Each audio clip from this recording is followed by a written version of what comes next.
Hello everyone, welcome back to Athira's Easy Talks. Social welfare legislations and programmes എന്ന് പറഞ്ഞ PSC എക്സാമിന് ചോദിക്കാറുള്ള വളരെ important ആയിട്ടുള്ള ഒരു ഏരിയ കവർ ചെയ്യാനായിട്ട് ഉദ്ദേശിക്കുകയാണ്. ഇന്ന് അതിൻ്റെ ഫസ്റ്റ് ക്ലാസ് ആണ്. കവർ ചെയ്യുന്ന topic right to information act ആണ്. അപ്പം റൈറ്റ് ടു ഇൻഫർമേഷൻ ആക്ട് 2005 ഇതിൻ്റെ കണ്ടന്റ്സ് എന്തൊക്കെയാണ്, ഏതൊക്കെ ഏരിയാസ് ആണ് ഈ ഒരു പ്രസന്റേഷനിൽ കവർ ചെയ്യുന്നതെന്ന് ജസ്റ്റ് ആദ്യം നോക്കാം. എൻ്റെ ചാനൽ ആദ്യമായിട്ട് കാണുന്നവരാണെങ്കിൽ please do share and subscribe my channel. So സമയം കളയാതെ നമുക്ക് ടോപ്പിക്സിലേക്ക് കടക്കാം. കണ്ടന്റ്സിൽ ഇൻട്രൊഡക്ഷൻ പറയുന്നുണ്ട്, ഒരു ഹിസ്റ്റോറിക്കൽ ബാക്ക്ഗ്രൗണ്ട് നോക്കുന്നുണ്ട്, ദെൻ ഒബ്ജക്റ്റീവ്സ്, സലൈന്റ് ഫീച്ചേഴ്സ്, എന്താണ് പബ്ലിക് അതോറിറ്റി, ഇൻഫർമേഷൻ കമ്മീഷൻസ് ഏതൊക്കെയാണ്, റൈറ്റ് ടു ഇൻഫർമേഷൻ ആക്ട്, അതായത് right to information act 2005 amend ചെയ്ത് വന്ന 2019 ആക്ടിൽ എന്തൊക്കെ വിഷയങ്ങളാണ് പ്രതിപാദിക്കുന്നത്, അതിൽ ഡീൽ ചെയ്യുന്ന ഇഷ്യൂസ് എന്തൊക്കെയാണ്, RTI versus right to privacy, challenges relating to RTI, ഇനി പിന്നെ പുട്ട് ഫോർവേഡ് ചെയ്തേക്കുന്ന ഐഡിയാസ് കൺസെപ്റ്റ്സ് എന്തൊക്കെയാണ്, പ്രാക്ടീസ് ക്വസ്റ്റ്യൻസ്. ഇത്രയും കാര്യങ്ങളാണ് ഈ ഒരു പ്രസന്റേഷനിൽ ഡീൽ ചെയ്യുന്നത്. അപ്പം നമുക്ക് പ്രസന്റേഷനിലേക്ക് കടക്കാം. So as an introduction, the Right to Information Act 2005 is a law enacted by the Parliament of India to provide for setting out the practical regime of right to information for citizens. Simple ആയിട്ട് പറഞ്ഞു കഴിഞ്ഞാൽ ഇത് parliament of India പാസ്സാക്കിയ ഒരു act ആണ്. എന്തിനു വേണ്ടിയിട്ടാണെന്ന് വെച്ച് കഴിഞ്ഞാൽ സിറ്റിസണിന് ഏതൊരു കാര്യത്തെ പറ്റിയും ഇൻഫർമേഷനെ പറ്റിയും അറിയാൻ വേണ്ടി, ചോദിച്ചറിയാൻ വേണ്ടിയിട്ട് തരുന്ന ഒരു റൈറ്റ്, അതിന് വേണ്ടിയിട്ട് പാസ്സാക്കിയ ഒരു ആക്ട്, അതാണ് റൈറ്റ് ടു ഇൻഫർമേഷൻ ആക്ട് എന്ന് പറയുന്നത്. And under this act, an Indian citizen can access the information from the public authority. ഈ ഒരു ആക്ട് വന്നതിന് ശേഷം എന്ത് ചെയ്യാൻ പറ്റും, ഏതൊരു പബ്ലിക് അതോറിറ്റിയെയും ഏതൊരു സിറ്റിസണും പോയി കണ്ട് എന്ത് ഇൻഫർമേഷനും ചോദിച്ചറിയാനായിട്ടുള്ള പെർമിഷൻ ഈ ആക്ട് കൊടുക്കുന്നുണ്ട്. And what is this public authority? It is nothing but it is a body of government or instrumentality of state. ഇത് ഡീറ്റെയിൽ ആയിട്ട് നമ്മൾ പിന്നീട് നോക്കും. അപ്പം എന്തൊക്കെയാണ് ഈ ഒരു പബ്ലിക് അതോറിറ്റിക്ക് കീഴിൽ വരുന്ന കാര്യങ്ങൾ നോക്കാം. ഗവൺമെന്റ് ബോഡീസ് മാത്രമല്ല വരുന്നത്, വേറെ കുറച്ചും കൂടെ ഉണ്ട്. നോൺ ഗവൺമെന്റ് ഓർഗനൈസേഷൻസും ഇതിനകത്ത് ഇൻക്ലൂഡ് ചെയ്യുന്നുണ്ട്. അപ്പൊ അത് നമുക്ക് നോക്കാം. So RTI consist of 6 schedules. RTI ആക്ടിൽ 6 schedules ആണ് ഇൻക്ലൂഡ് ചെയ്തിട്ടുള്ളത്. Then article 19(1) of the Indian Constitution guarantees us the right to freedom of speech and expression as recognized by the Supreme Court. This also implies a full right to information. അപ്പം ഈ ഒരു right to ഇൻഫർമേഷന്റെ background ആയിട്ട് വരുന്ന article ഏതാണെന്ന് ചോദിച്ചു കഴിഞ്ഞാൽ article 19(1) ആണെന്ന് ഓർത്തിരിക്കുക, വളരെ ഇമ്പോർട്ടൻ്റ് ആണ്. Then its significance.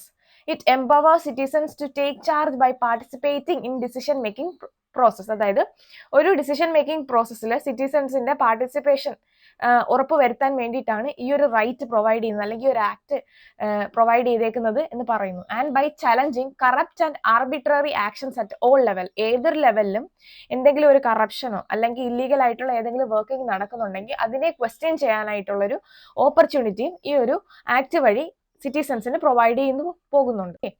Then let's move on to the historical background from which this act had arrived. Okay, the first right to information law was enacted by ഏത് രാജ്യത്താണ് ഈ ഒരു ലോ ഫസ്റ്റ് വന്നത് എന്ന് ചോദിച്ചാൽ സ്വീഡനിലാണ്. വർഷം ഓർത്തിരിക്കുക, 1766. And the right to information gained power when the Universal Declaration of Human Rights was adopted in 1948. അപ്പൊ 1948 universal declaration of human rights adopt ചെയ്തതിന് ശേഷമാണ്, അതിന്റെ അഡോപ്ഷന് ശേഷമാണ് എന്ത് വരുന്നത്, റൈറ്റ് ടു ഇൻഫർമേഷൻ ഫോർഗ്രൗണ്ടിലേക്ക് വരുന്നത്. Okay, and it provide the right to seek and receive information. എന്തെങ്കിലും ഒരു കാര്യത്തെ പറ്റി ചോദിച്ചറിയാനോ അല്ലെങ്കിൽ എന്തെങ്കിലും ഒരു ഇൻഫർമേഷൻസ് ചോദിച്ച് അറിയുകയും അതുപോലെ തന്നെ പാസ് ചെയ്യാനും ഉള്ള ഒരു പെർമിഷൻ ഈ ഒരു ആക്ട് വഴി പ്രൊവൈഡ് ചെയ്യുന്നുണ്ട്. And that gain power after the coming of the Universal Declaration of Human Rights. Okay. Then during British reign, disclosure of state information was done by the official secretariats or Act of 1889. അപ്പൊ ഇങ്ങനെ ആയിരുന്നു British റൂളിന്റെ സമയത്ത് എങ്ങനെ informations pass down ചെയ്ത് പോയത്. Then the International Covenant on Civil and Political Rights 1966 states that, അപ്പം ഈ ഒരു പൊളിറ്റിക്കൽ റൈറ്റിൽ പറയുന്നുണ്ട് എന്താണ്, everyone should have the right to freedom of expression, the freedom to seek and impart informations and ideas of all kind. അപ്പൊ എല്ലാവർക്കും തുല്യമായിട്ടുള്ളൊരു freedom കൊടുക്കണം. എന്തിനു വേണ്ടിയിട്ടാണ്? ഇൻഫർമേഷൻസ് പാസ് ചെയ്യാൻ, ഇൻഫർമേഷൻസ് സീക്ക് ചെയ്യാൻ, അതുപോലെ എന്തെങ്കിലും ഐഡിയാസ് ഉണ്ടെങ്കിൽ അത് ഷെയർ ചെയ്യാനും കമ്മ്യൂണിക്കേറ്റ് ചെയ്യാനും ഉള്ളൊരു റൈറ്റ് എല്ലാവർക്കും കൊടുക്കണമെന്ന് ഈ ഒരു international covenant on civil political rights 1966 state ചെയ്ത് പോകുന്നുണ്ട്. Then the idea of RTA Act in India was floated by the former Prime Minister of India, Sri VP Singh in 1990. Very important. അപ്പം RTA act ആരാണ് കൊണ്ടുവരുന്നത്, ആരുടെ കാലത്താണ് ഇത് വരുന്നതെന്ന് വെച്ച് കഴിഞ്ഞാൽ VP സിംഗിന്റെ കാലത്താണ് ഈ right to information act pass ചെയ്യുന്ന 55ാമത്തെ രാജ്യമാണ് നമ്മുടെ India. Okay. Then MKSS very important ആണ്. മസ്ദൂർ കിസാൻ ശക്തി സംഘടൻ എന്നാണ് ഈ ഒരു MKSSന്റെ ഫുൾ ഫോം. വളരെ ഇന്ത്യയുടെ കേസ് പറയുമ്പോഴത്തേക്കും ഇത് വളരെ ഇമ്പോർട്ടൻ്റ് ആയിട്ടുള്ള ഒരു സംഘടനയാണ്. This is an organization which took initiative for the implementation of RTI in India. ഈ ഒരു ഓർഗനൈസേഷൻ ആണ് RTIയുടെ ഇംപ്ലിമെന്റേഷന് വേണ്ടിയിട്ടുള്ള ഇനിഷ്യേറ്റീവ് എടുത്തത്. ഓക്കെ. സോ ഇതൊരു first grass root level campaign ആയിരുന്നു. എന്തിനു വേണ്ടിയിട്ടാണെന്ന് ചോദിച്ചു കഴിഞ്ഞാൽ, അതായത് വർക്കേഴ്സിന് വേണ്ടിയിട്ട് മിനിമം വേജസ് എസ്റ്റാബ്ലിഷ് ചെയ്യണം എന്ന് റിക്വസ്റ്റ് ചെയ്തുകൊണ്ടുള്ള ക്യാമ്പയിൻ ആയിരുന്നു ഇത്. And it was headed by Aruna Roy. Very important. രാജസ്ഥാനിലായിരുന്നു ഇത്. അരുണ റോയ് ആണ് ഇതിന് ഹെഡ് ചെയ്ത് പോയത്. And it started in 1994. അപ്പം ഈ ഒരു മസ്ദൂർ കിസാൻ ശക്തി സംഘടൻ എന്താണെന്ന് ചോദിച്ചു കഴിഞ്ഞാൽ, it is an association for the empowerment of workers and പെസൻസ്. അപ്പോൾ വർക്കേഴ്സിനും പെസൻസിനും വേണ്ടിയിട്ടുള്ള ഒരു അസോസിയേഷൻ ആണ്. എന്തിനു വേണ്ടിയിട്ടാണ്? ഒരു മിനിമം വേജസ് വർക്കേഴ്സിന് കിട്ടാൻ വേണ്ടിയിട്ട് അവർ രൂപീകരിച്ച ഒരു സംഘടന. ആൻഡ് ഈ ഒരു ഓർഗനൈസേഷൻ ആണ് എന്താ RTI നിലവിൽ വരാനായിട്ട് അല്ലെങ്കിൽ അതിന്റെ ഇംപ്ലിമെന്റേഷന് കാരണമായി മാറുന്നത് എന്ന് പറയുന്നു. Then National Campaign for People's RTI formed in 1996 formulated initial draft of RTI for the government. അപ്പം ഈ national campaign people's RTI, the national campaign for the people's RTI 1996 form ചെയ്ത ഈ ഒരു ക്യാമ്പയിൻ ആണ് എന്ത് ചെയ്തേക്കുന്നത്, ഈ ഒരു ഗവൺമെന്റിന് വേണ്ടിയിട്ടുള്ള RTIയുടെ ഒരു ഇനിഷ്യൽ ഡ്രാഫ്റ്റ് ഫോം ചെയ്ത് പോകുന്നത്. ദെൻ ഇന്ത്യയിൽ ഏത് സ്റ്റേറ്റിലാണ് ഈ RTI ലോ ഫസ്റ്റ് എനാക്ട് അല്ലെങ്കിൽ പാസ് ചെയ്തത് എന്ന് ചോദിച്ചാൽ തമിഴ്നാടു ആണ്. ഗോവ ആൻഡ് തമിഴ്നാടു എന്ന് ചില ബുക്സിൽ കണ്ടു. സോ ഓപ്ഷൻ നിങ്ങൾ അതിനനുസരിച്ച് ക്ലിക്ക് ചെയ്യുക. ഇപ്പം ഗോവയാണ്, ഗോവ തമിഴ്നാടു എന്ന് കിടക്കുന്ന ഓപ്ഷൻ ആണെങ്കിൽ ഗോവ തമിഴ്നാട് തന്നെ പ്രിഫർ ചെയ്യുക. തമിഴ്നാടു ആണ് correct option. Okay. Then Tamil Nadu became the first Indian state to pass RTI law in 1997. വർഷം ഓർത്തിരിക്കുക, 1997 ഇന്ത്യയിലെ തമിഴ്നാടു ആണ് എന്ത് ചെയ്തേക്കുന്നത്, RTI law പാസ് ചെയ്തേക്കുന്നത്. And then Uttar Pradesh was the first state in India to file RTI application through telephone. അപ്പൊ RTI application telephone വഴി file ചെയ്യുന്ന ഫസ്റ്റ് സ്റ്റേറ്റ് ഏതാന്ന് ചോദിച്ചു കഴിഞ്ഞാൽ ഉത്തർപ്രദേശ് ആണ്. And freedom of information FOI act 2002 passed by parliament could not be implemented. ഈ FOI 2002 pass ചെയ്ത് parliament ഈ ഒരു ഇങ്ങനെ ആക്ട് പാസ് ചെയ്തെങ്കിൽ പോലും അതിന്റെ ഇംപ്ലിമെന്റേഷൻ അല്ലെങ്കിൽ അത് വർക്ക്ഔട്ട് ആയില്ല, അത് ഇംപ്ലിമെന്റഡ് ആയില്ല. പകരം എന്ത് ചെയ്തു, ഇതിന്റെ പുതിയൊരു വേർഷൻ ആയിട്ട് വന്നതാണ് നമ്മുടെ RTI ആക്ട് എന്ന് പറയുന്നത്. ആൻഡ് അതുകൊണ്ട് തന്നെ ഈ ഒരു ഫ്രീഡം ഓഫ് ഇൻഫർമേഷൻ ആക്ടിനെ എന്താ ഈ RTI ആക്ടിന്റെ മുൻഗാമി എന്ന് വിളിക്കപ്പെടുന്നതായിട്ട് കേൾക്കാനായിട്ട് സാധിക്കും. Okay. Then the parliament passed act in parliament ഈ ഒരു RTI ആക്ട് പാസ് ചെയ്തേക്കുന്നത് 2005 ജൂൺ 15 പക്ഷേ ഇത് ഇംപ്ലിമെന്റ് ചെയ്ത വർഷം ഏതാന്ന് വെച്ച് കഴിഞ്ഞാൽ, പാസ് ചെയ്തത് പാർലമെന്റ് ഈ ആക്ട് പാസ് ചെയ്തേക്കുന്നത് 2005 ജൂൺ 15 ഇത് ഈ ഒരു ആക്ട് ഇംപ്ലിമെന്റഡ് ആക്കിയേക്കുന്ന വർഷം ഏതാണെന്ന് ചോദിച്ചാൽ October 12, 2005 തിരിഞ്ഞു പോവല്.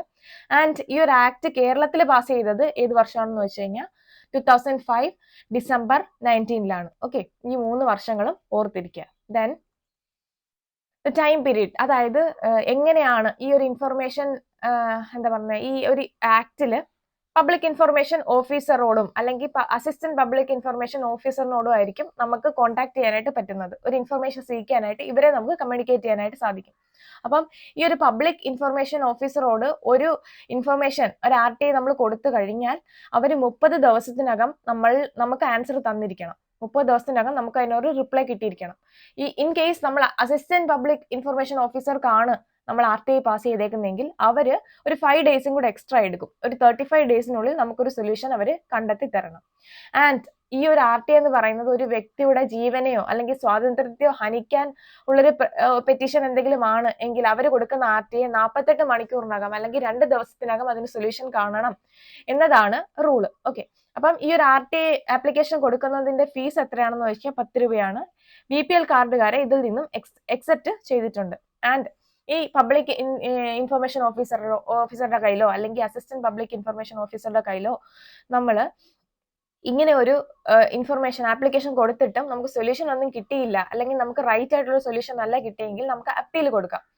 അങ്ങനെ അപ്പീൽ കൊടുത്തു കഴിഞ്ഞാൽ വീണ്ടും 30 ദിവസത്തിനകം വെച്ച് നമുക്ക് അതിന് സൊല്യൂഷൻ ചെയ്തു തരണം എന്നാണ് പറയപ്പെടുന്നത്. Okay, then objectives of RTI Act: to empower the citizens, to promote transparency and accountability, to contain corruption, to enhance people's participation in democratic process. അപ്പോൾ ഒരു ഡെമോക്രാറ്റിക് പ്രോസസ്സിൽ എലക്ഷൻ വഴിയാണ് എല്ലാവരെയും എന്താ പറയുക എലക്ഷൻ നടത്തി റൂളേഴ്സിനെ പീപ്പിൾ തന്നെ സെലക്ട് ചെയ്ത് റൂൾ ചെയ്യിക്കുന്ന ഒരു കൺട്രിയാണ്. അപ്പം അവിടെ സുതാര്യത എന്ന് പറഞ്ഞ ഒന്നുണ്ടല്ലോ, ജനങ്ങൾക്ക് അതായത് റൂളേഴ്സിന് എത്രത്തോളം കമ്മിറ്റ്മെന്റ് ജനങ്ങളോടുണ്ടോ അല്ലെങ്കിൽ അതിൽ എന്തെങ്കിലും ഒരു തെറ്റ് ഇവർ വരുത്തുന്നുണ്ടെങ്കിൽ തിരിച്ച് ചോദ്യം ചെയ്യാനുള്ള ഒരു അവകാശമായിട്ട് RTA മാറുന്നുണ്ട്. അപ്പം ഓരോ സിറ്റിസണിനും കൊടുക്കുന്ന ഒരു റൈറ്റ് കൂടിയാണ് ഈ ഒരു RTA. അവർക്ക് കറപ്ഷനെ ക്വസ്റ്റ്യൻ ചെയ്യാനായിട്ടുള്ള ഒരു റൈറ്റ്, അതായത് ഓരോ റൂളേഴ്സും എടുക്കുന്ന ഓരോ ഡിസിഷനും അത് എത്രത്തോളം ട്രാൻസ്പെറന്റ് ആണ്, എത്രത്തോളം അക്കൗണ്ടബിൾ ആണ് എന്ന് ഡിസൈഡ് ചെയ്യാൻ സിറ്റിസണിന് കൊടുക്കുന്ന ഒരു റൈറ്റ്. അപ്പം ഇങ്ങനെയുള്ള ഫീച്ചേഴ്സ് എല്ലാം തന്നെ ഇവിടെയുണ്ട്, RTA ആക്ട് പ്രൊവൈഡ് ചെയ്യുന്നുണ്ട്. Then salient features of the act. So section 2F അതിൽ ഇൻഫർമേഷൻ എന്താണ്, ഈ ഇൻഫർമേഷൻ കൊണ്ട് എന്താണ് ഉദ്ദേശിക്കുന്നത് എന്ന് പറയുന്നുണ്ട്. Information means any material in form including records, documents, memos, emails, opinions and advices. Then press releases, circulars, orders, log books, contracts, reports, papers, samples and models. The data material held in electronic form and information relating to any private body which can be accessed by a public authority under any other law for the time being in force. അപ്പം ഈ ഒരു information എന്ന് പറയുന്നത് ഏത് തരം മെറ്റീരിയലും ആകാം. അതായത് ഒരു സിറ്റിസൺ പാസ് ചെയ്യുന്നത്, അതായത് അവർക്ക് എന്തിനെ പറ്റിയാണ് എൻക്വയറി ചെയ്യാൻ ആഗ്രഹിക്കുന്നത്, അത് ഏത് ഫോർമാറ്റിലാണോ പാസ് ചെയ്യുന്നത്, ഈ രീതിയിൽ ഏത് ഫോർമാറ്റിൽ പാസ് ചെയ്താലും പബ്ലിക് ഇൻഫർമേഷൻ കമ്മീഷൻ എന്ത് ചെയ്യണം, അതിനൊരു റിപ്ലൈ കൊടുക്കണം എന്നാണ് പറയുന്നത്. Section 2J, right to information, means the right to information accessible under this act which is held by or controlled under the control of any public authority and includes the right to inspection of work, documents, record. അപ്പം ഇവിടെ right to information എന്താ പറയുന്നത്, ഏതൊരു controlling authority ആയിക്കോട്ടെ ഈ കൊടുക്കുന്ന documents correct ആയിട്ടും ഇതിനൊരു സൊല്യൂഷൻ കൊടുക്കണം, അത് കറക്റ്റ് ആയിട്ട് എന്ത് ചെയ്യണം, ഇൻസ്പെക്ട് ചെയ്യണം, ആ വർക്കും ഡോക്യുമെന്റ്സ് റെക്കോർഡും കറക്റ്റ് ആണോ ചെക്ക് ചെയ്യണം, ഇതിൽ നിന്ന് നോട്ട് ടേക്ക് ചെയ്യണം, extracts of certified copies of documents or record, taking certified samples of material. അപ്പം ഇതിന് എന്താ പറയുന്നത്, ഇവർ സീക്ക് ചെയ്തേക്കുന്ന ഒരു പ്രോബ്ലത്തിനുള്ള സൊല്യൂഷൻ കാണാനും വേണ്ടിയിട്ട് എന്തൊക്കെ റെഫർ ചെയ്യണോ അതെല്ലാം റെഫർ ചെയ്യണം, ഏതെല്ലാം ഡോക്യുമെന്റ്സ് ഉണ്ടോ അതിൽ നിന്നെല്ലാം ഇവർ നോട്ട്സ് പ്രിപ്പയർ ചെയ്ത് കറക്റ്റ് ആയിട്ടുള്ള ഒരു സൊല്യൂഷൻ ഈ സിറ്റിസണിന് തിരിച്ച് അവർക്ക് കൊടുക്കാനായിട്ട് സാധിക്കണം. And obtaining information in the form of diskettes, floppies, tapes, videos, cassettes, or in any other electronic mode through printouts where such information is stored in a computer or in any other devices. അപ്പം ഇങ്ങനെ ഏത് ഫോമിലും ആവാം. Then Section 4 of the RTI Act requires suo motu disclosure of information by each public authority. However, such disclosures have remained less than satisfactory. ഈ suo motu എന്ന് പറഞ്ഞാൽ relating to an action taken by a court of its own account, അതായത് court സ്വയം എടുക്കുന്ന ഒരു തീരുമാനം without the influence of the എന്താ പറയുക പൊളിറ്റിക്കൽ പാർട്ടീസ്, ഒരു പൊളിറ്റിക്കൽ പാർട്ടീസിന്റെയും ഇന്റർഫിയറൻസ് ഇല്ലാതെ കോർട്ട് എടുക്കുന്ന ഒരു ഡിസിഷൻ. ഓക്കെ, അപ്പം ഏതൊരു കാര്യമുണ്ടെങ്കിലും സിറ്റിസൺസുമായിട്ട് കമ്മ്യൂണിക്കേറ്റ് ചെയ്യുക അല്ലെങ്കിൽ ഇൻഫർമേഷൻ പാസ് ചെയ്യുക എന്നൊരിതുണ്ട്. അപ്പം ഇവിടെ ചെറിയൊരു ചേഞ്ച് എന്താണ്, കോർട്ടിന് ഇൻഡിപെൻഡന്റ് ആയിട്ട് നിന്നൊരു തീരുമാനം എടുക്കാൻ ചില ഇൻ കേസ് അതായത് ചെറിയ എക്സ്റ്റേണൽ ഇൻഫ്ലുവൻസ് ഒക്കെ വന്ന് കറപ്ഷൻ നടക്കാൻ സാധ്യതയുണ്ട്. അങ്ങനെയുള്ള കേസുകളിൽ എന്ത് ചെയ്യാനായിട്ട് സാധിക്കും, അവർക്ക് സ്വയം ഒരു ഡിസിഷൻ എടുക്കാനായിട്ടുള്ള പവർ ഹൈക്കോർട്ടിനും സുപ്രീം കോർട്ടിനും ഉണ്ട്. Okay, however such disclosures have remained less than satisfactory. അപ്പം ഇങ്ങനെയുള്ള ഡിസ്ക്ലോഷേഴ്സ് RTI ആക്ടിനെ സംബന്ധിച്ചിടത്തോളം കുറച്ച് അൺസാറ്റിസ്ഫാക്ടറി ആണെന്നും പറയുന്നുണ്ട്. വേറൊന്നും കൊണ്ടല്ല, ഇവിടെ റൈറ്റ് ടു ഇൻഫർമേഷൻ എന്ന് പറയുന്നത് കുറച്ചൊന്ന് എന്താ പറയുക ലാഗ് ആവുന്നുണ്ട്, ബ്ലോക്ക് ചെയ്ത് വെക്കേണ്ടി വരുന്നുണ്ട് for taking a right decision. Okay, then section 8(1) mentions exceptions against furnishing information under RTA Act. അപ്പം മെൻഷൻസ് എക്സെപ്ഷൻസ് അഗെയിൻ ഫർണിഷിംഗ്. അപ്പം ഈ RTA ആക്ടിൽ കൊടുക്കുന്ന എക്സെപ്ഷൻസ് ആണ് ഈ സെക്ഷൻ 8(1) മെൻഷൻ ചെയ്ത് പോകുന്നത്. And section 8(2) provide four disclosure of information exemption excepted under official secret act. അപ്പം ഇവിടെയും official secret act 1923 if larger public interest is served. The act also provide for appointment of information commissioners at central and state level. ഈ ആക്ടിൽ section 8(2) information കമ്മീഷണറായിട്ട് central ലെവലിലും state ലെവലിലും ഉള്ള information കമ്മീഷണറിന്റെ അപ്പോയിന്റ്മെന്റുമായിട്ട് relate ചെയ്ത കാര്യങ്ങളും ഈ ഒരു section 8(2) mention ചെയ്യുന്നതായിട്ട് കാണാം. Then public authorities have designed some of its officers as public information officers. ഞാൻ പറഞ്ഞല്ലോ, പബ്ലിക് ഇൻഫർമേഷൻ ഓഫീസേഴ്സ് അല്ലെങ്കിൽ അസിസ്റ്റന്റ് പബ്ലിക് ഇൻഫർമേഷൻ ഓഫീസേഴ്സ് ആണ് ഈ ഒരു എന്താ പറയുക ഈ ഒരു പ്രോസസ്സിൽ ഒരു സൊല്യൂഷൻ ചെയ്ത് കൊടുക്കേണ്ടത്, അല്ലെങ്കിൽ 30 ദിവസം 35 ദിവസത്തിനുള്ളിൽ ഒരു റിപ്ലൈ കൊടുക്കേണ്ടത് ഇവരുടെ ഉത്തരവാദിത്വമാണ്. And they are responsible to give information to a person who seeks information under the RTA Act. Then what is a public authority? Very important. A public authority means any authority or body of institution of self-government established or constituted by or under the Constitution, by any other law made by Parliament or state legislature, by notification issued or order made by the appropriate government and includes any body owned, controlled or substantially financed, non-government organization that are substantially financed, directed by funds provided by the appropriate government. ഒന്നെങ്കിൽ government സ്ഥാപനങ്ങളോ അല്ലെങ്കിൽ government fund provide ചെയ്യുന്ന non governmental ഓർഗനൈസേഷൻസോ ഈ ഒരു public അതോറിറ്റിയിൽ വരാം എന്നാണ് പറഞ്ഞിരിക്കുന്നത്. Then information commissions. ശരിക്കും 2 information commissions നമുക്ക് കാണാനായിട്ട് സാധിക്കും. ഒന്ന് സെൻട്രൽ ലെവലും the next is the state level information commission. Okay, so ഈ ഒരു RTA ആക്ടിന്റെ പ്രോപ്പർ ആയിട്ടുള്ള ഇംപ്ലിമെന്റേഷന് വേണ്ടിയിട്ടാണ് ഈ ഒരു 2 കമ്മീഷൻസ് വർക്ക് ചെയ്യുന്നത്. ഒന്ന് സെൻട്രൽ ലെവലും മറ്റൊന്ന് സ്റ്റേറ്റ് ലെവലും. So the first chief information commissioner Wajahat Habibullah ആണ് ഈ ഒരു ഫസ്റ്റ് ചീഫ് ഇൻഫർമേഷൻ കമ്മീഷണർ എന്ന് പറയുന്നത്. First woman chief information commissioner ആണെന്ന് ചോദിച്ചു കഴിഞ്ഞാൽ ദീപക് സന്ധു ആണ്. ദെൻ ഇപ്പൊ ആരാ ഇരിക്കുന്നത്, ഇന്ത്യയുടെ ഇപ്പോഴത്തെ ചീഫ് ഇൻഫർമേഷൻ കമ്മീഷണർ ആണെന്ന് ചോദിച്ചു കഴിഞ്ഞാൽ യശ്വർദ്ധൻ കുമാർ സിൻഹയാണ്. ഇദ്ദേഹം എന്താ പറയുന്നത് 11th CIC ആണ്. CIC എന്ന് പറഞ്ഞു കഴിഞ്ഞാൽ ചീഫ് ഇൻഫർമേഷൻ കമ്മീഷണർ ആണ്. സോ ഇപ്പം നിലവില് ഈ ഒരു അദ്ദേഹത്തിന്റെ ഒരു ടെന്യൂർ പീരീഡ് എന്ന് പറയുന്നത് 3 years മാത്രമാണ്. അത് ഇപ്പോഴത്തെ പുതിയ റൂൾ അനുസരിച്ച് കട്ട് ഓഫ് ചെയ്തതാണ്. നേരത്തെ 5 years ആയിരുന്നു. Now in Kerala it was Vishwas Mehta. Current ആയിട്ട് ഇപ്പോഴത്തെ ചീഫ് ഇൻഫർമേഷൻ കമ്മീഷണർ ആണെന്ന് വെച്ച് കഴിഞ്ഞാൽ വിശ്വാസ് മേത്തയാണ്. Okay, then each commission consist of chief information commissioner or information commissioner. അത് നമുക്കറിയാം. ഇതില് എത്ര മെമ്പേഴ്സ് ആയിരിക്കണം എന്ന് ചോദിച്ചു കഴിഞ്ഞാൽ ചിലർ 10 മെമ്പേഴ്സ് ആയിരിക്കണം എന്നാണ് പറയുന്നത്.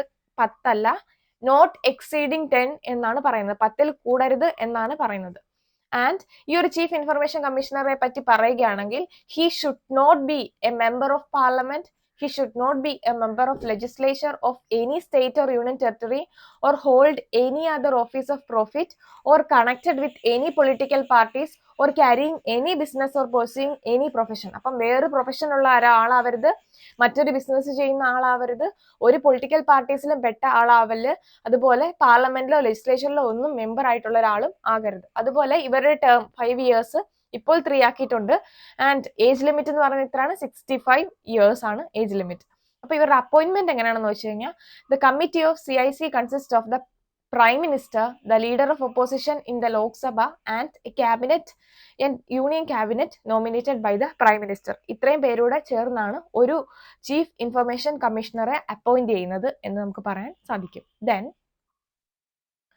ഈ ഒരു act right to information act 2019 amend ചെയ്തിട്ടുണ്ട്. അന്നേരം വന്ന ചേഞ്ചസ് എന്തൊക്കെയാണെന്ന് നമുക്ക് നോക്കാം. Chief information commissioner and information commissioner of a centre as well as a state shall hold office for such terms as prescribed by the central government. നേരത്തെ ഒരു state information കമ്മീഷണറിന് independent ആയിട്ട് അവിടെ ഒരു ഡിസിഷൻ എടുക്കാനായിട്ടുള്ള ഒരു സാധ്യത ഉണ്ടായിരുന്നു. പക്ഷേ ഇവിടെ they are always answerable to the central government. ഏതൊരു ഡിസിഷൻ എടുത്താലും ഏതൊരു തീരുമാനം എടുത്താലും എപ്പോഴും ഈ ഒരു സെൻട്രൽ ഗവൺമെന്റിന് ആൻസറബിൾ ആയിട്ട് നിൽക്കേണ്ടി വരുന്നു എന്ന് നമുക്ക് പറയാൻ സാധിക്കും ഇവിടെ. And before this amendment, their term was fixed for 5 years. അതിന് മുൻപ് എന്തായിരുന്നു? 5 വർഷമായിരുന്നു അവരുടെ ഒരു tenure period എന്ന് പറയുന്നത്. The salary, allowances and other service conditions of the Chief Information Commissioner shall be such as prescribed by the central government. അപ്പോൾ ഇവരുടെ സാലറിയും അലവൻസും എല്ലാം തന്നെ സെൻട്രൽ ഗവൺമെന്റ് ആണ് ഫിക്സ് ചെയ്യുന്നത്. ആൻഡ് ബിഫോർ ദിസ് അമെൻമെന്റ് the salary, allowance and other service conditions of the chief information commission were similar to those of the chief election commission. ഈ ഒരു അമെൻമെന്റ് വരുന്നതിന് മുൻപ് എങ്ങനെയായിരുന്നു? ഇവരുടെ സാലറിയും അലവൻസസും ഒക്കെ ചീഫ് ഇലക്ഷൻ കമ്മീഷണർക്ക് കൊടുക്കുന്ന അതേ അലവൻസ് സ്കീംസും തന്നെയായിരുന്നു ചീഫ് ഇൻഫർമേഷൻ കമ്മീഷണർക്ക് കൊടുത്തോണ്ടിരുന്നത്. പക്ഷേ ഇപ്പോൾ അത് മാറിയിട്ട് ആരാണ് ഡിസൈഡ് ചെയ്യുന്നത്? Central government is the chief authority to decide the whole thing. Information commissioners were similar to those of an election commissioner. Okay, അപ്പൊ സ്റ്റേറ്റ് ഇലക്ഷൻ കമ്മീഷണറുമായിട്ട് സിമിലർ ആയിരുന്നു, അല്ലെങ്കിൽ സിമിലർ റോൾ ആണ് ഇൻഫർമേഷൻ കമ്മീഷണേഴ്സും ചെയ്തുകൊണ്ടിരുന്നത്. Then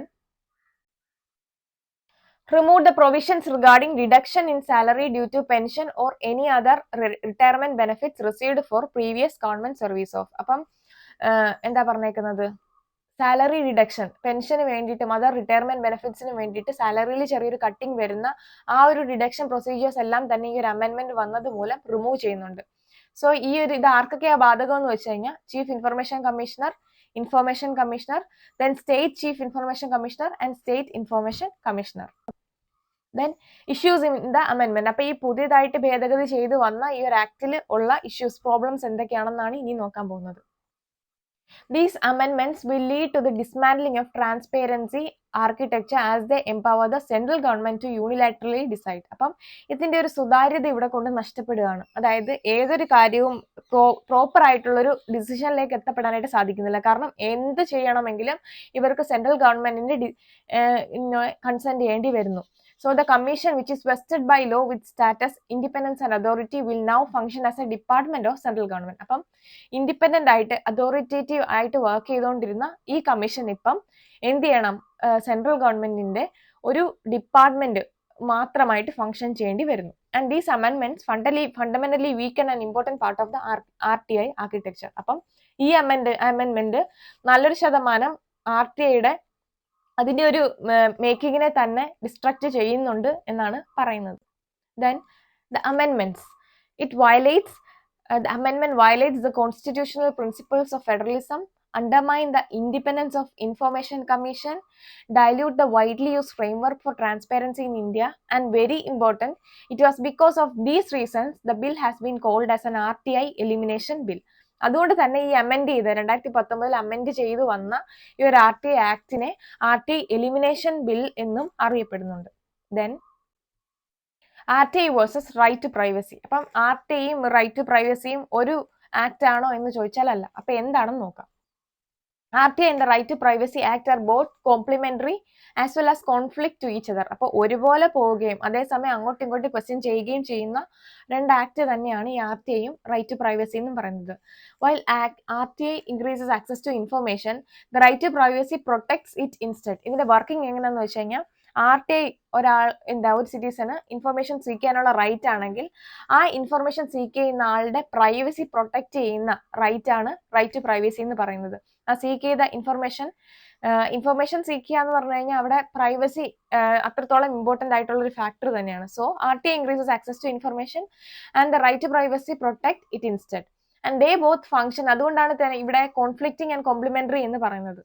And they both function as citizen rights, safeguarding liberty against states' overreach. When the question of harmonizing the contradicting rights arises, it should give justice to the larger public interest, advance the public morality. അപ്പം ഇവിടെ ഏറ്റവും issue എന്താണെന്ന് വെച്ച് കഴിഞ്ഞാൽ ആർക്ക് വേണ്ടിയിട്ടാണ് ഈ right pass ചെയ്തേക്കുന്നത്? പബ്ലിക്കിന് വേണ്ടിയിട്ട്. സോ പബ്ലിക്കിന് ജസ്റ്റിസ് കൊടുക്കാനും അവരുടെ പബ്ലിക് മൊറാലിറ്റി കീപ്പ് ചെയ്യാനും വേണ്ടിയിട്ട് പാസ് ചെയ്തേക്കുന്ന ഒരു റൈറ്റ്, അതൊരിക്കലും സിറ്റിസനെ ഡിസ്ട്രക്ട് ചെയ്യാൻ വേണ്ടിയിട്ട് ആയി പോകരുത്. സോ അമെൻമെന്റ് വന്നപ്പോഴത്തേന് ആ ഒരു ചേഞ്ച് ഇതിനകത്ത് ഉണ്ടായി എന്നാണ് പറയപ്പെടുന്നത്. So The question of harmonizing with the contradicting rights arises. It should give justice to the larger public. ഇപ്പോൾ റൈറ്റ് ടു ഇൻഫർമേഷൻ ആയിക്കോട്ടെ, റൈറ്റ് ടു പ്രൈവസി ആയിക്കോട്ടെ, ഏത് ആക്ട് നിലവിൽ വന്നാലും and that should be made for the citizens. Okay. Then RTA and the political parties. Activists wanted political parties to be brought under RTA because അതായത് activist work ചെയ്യുന്നുണ്ട്, അതായത് activist പറയുന്നുണ്ട് ഇത് RTA സീക്കണമെങ്കിൽ ഒരു പൊളിറ്റിക്കൽ പാർട്ടീസിന് ഇതിൽ influence ഉണ്ട്, വേറെ ഒന്നും കൊണ്ടല്ല, എന്തെങ്കിലും കറപ്ഷൻ നടക്കുവാണെങ്കിൽ അതിനെ ക്വസ്റ്റ്യൻ ചെയ്യാനായിട്ട്. Then huge donations from corporates which lead to favorism or crony capitalism. Illegal foreign contributions. The leader of the opposition is statutorily mandated to be part of the selected committees to choose chairperson for CIC, Lokpal, CBI director and CBC. Various members of the opposition are also part of the parliamentary committees and they enjoy multiple benefits like concessional office spaces, free airtime on DD and AIR from government. വേറൊന്നുമല്ല, എന്തെങ്കിലും ഒരു issues ഈ ഒരു എന്താ പറയുക rule മേക്കിങ്ങുമായിട്ട് അല്ലെങ്കിൽ law മേക്കിങ്ങുമായിട്ട് വരുമ്പം information seek ചെയ്യാൻ പോകുന്ന സമയത്ത് എന്തെങ്കിലും ഒരു ഇഷ്യൂസ് വരുവാണെങ്കിൽ അവിടെ ആർക്ക് അല്ലെങ്കിൽ ആർക്ക് ചോദ്യം ചെയ്യാനുള്ള അവകാശമുണ്ട്? പൊളിറ്റിക്കൽ പാർട്ടീസിന് അതിൽ ഇന്റർഫിയർ ചെയ്യാനും ഇല്ലീഗലായിട്ട് കാണുന്ന കാര്യങ്ങളെ ക്വസ്റ്റ്യൻ ചെയ്യാനായിട്ടുള്ള അതോറിറ്റീസ് പൊളിറ്റിക്കൽ പാർട്ടീസിനുണ്ട്. So stand of political parties. Political parties are not public authorities, hence cannot be brought under RTA Act. അപ്പം ഒരിക്കലും ഇവർ പബ്ലിക് അതോറിറ്റീസ് എന്തൊക്കെയാണെന്ന് നമ്മൾ പറഞ്ഞിട്ടുണ്ട്. അപ്പൊ അതിന് കീഴിൽ വരുന്ന ആൾക്കാരല്ല ഈ പറഞ്ഞ പൊളിറ്റിക്കൽ പാർട്ടീസ് എന്ന് പറഞ്ഞേക്കുന്നത്. അതുകൊണ്ട് തന്നെ എന്താ പറഞ്ഞേക്കുന്നത്, hence cannot be brought under RTA Act. അതുകൊണ്ട് ഈ ഒരു RTA ആക്ടിന് കീഴിൽ ഇവരെ കൊണ്ടുവരാൻ സാധിക്കില്ല. അതുപോലെ എല്ലാ ഇൻഫർമേഷൻസും ഇവരോട് ഡിസ്ക്ലോസ് ചെയ്യാനായിട്ട് സാധിക്കില്ല. May be they can misuse these informations and can disclose in financial information under the RTA Act. Then challenges relating to RTA. Misuse of RTA Act. അതായത് എന്ത് ഇൻഫർമേഷൻ എപ്പോൾ വേണമെങ്കിലും സീക്ക് ചെയ്യാം എന്നൊരു ലോ കൊണ്ടുവരുന്ന സമയത്ത് ചുമ്മാ ഒരു കാര്യമില്ലാതെ എന്തെങ്കിലും കാര്യങ്ങൾ ഇങ്ങനെ മേ ബി സീക്രട്ട് ആയിട്ട് വെച്ചേക്കുന്ന മിഷൻസിനെ പറ്റിയും ഒക്കെ എന്ത് വേണമെങ്കിലും ചോദിക്കാം എന്നുള്ളൊരു റൈറ്റ് ഇതിലൂടെ കിട്ടുന്നുണ്ട്. ആൻഡ് ലോ പബ്ലിക് അവയർനെസ്, അതായത് എല്ലാവരും ലിറ്ററേറ്റ് ആവണമെന്നില്ല, SC ST വുമൺ ട്രൈബൽസ് അങ്ങനെയുള്ള ആൾക്കാർക്ക് ഇങ്ങനെ റൈറ്റ്സിനെ പറ്റി അറിയുക പോലും ഉണ്ടാകത്തില്ല. സോ ലോ പബ്ലിക് അവയർനെസ് ഇതിനൊരു കാരണമാണ്.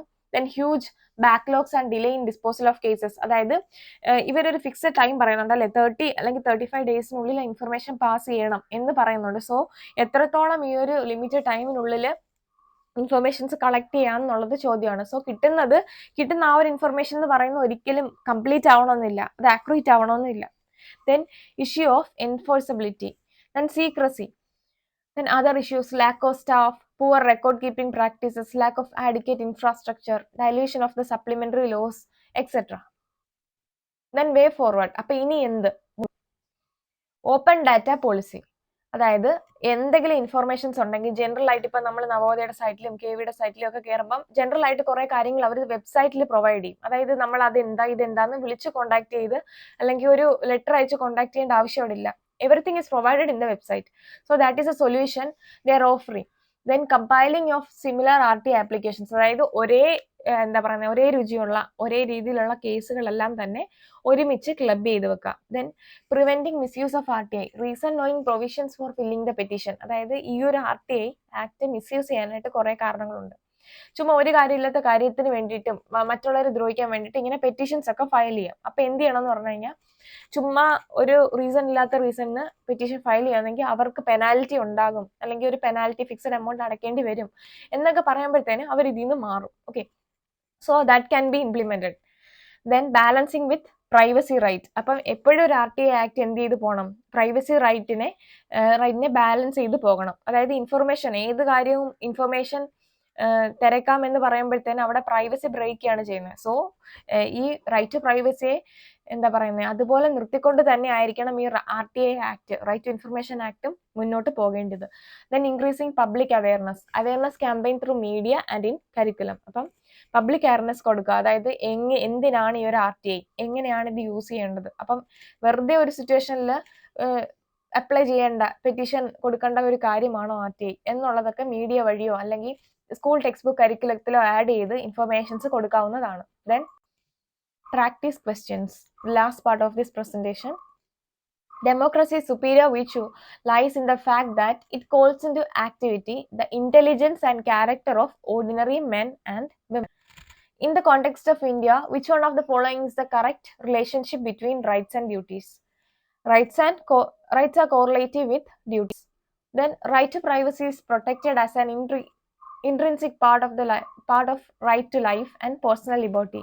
Which of the following in the Constitution of India correctly and appropriately imply the above statement? Article 21 and the freedom guaranteed in Part 3.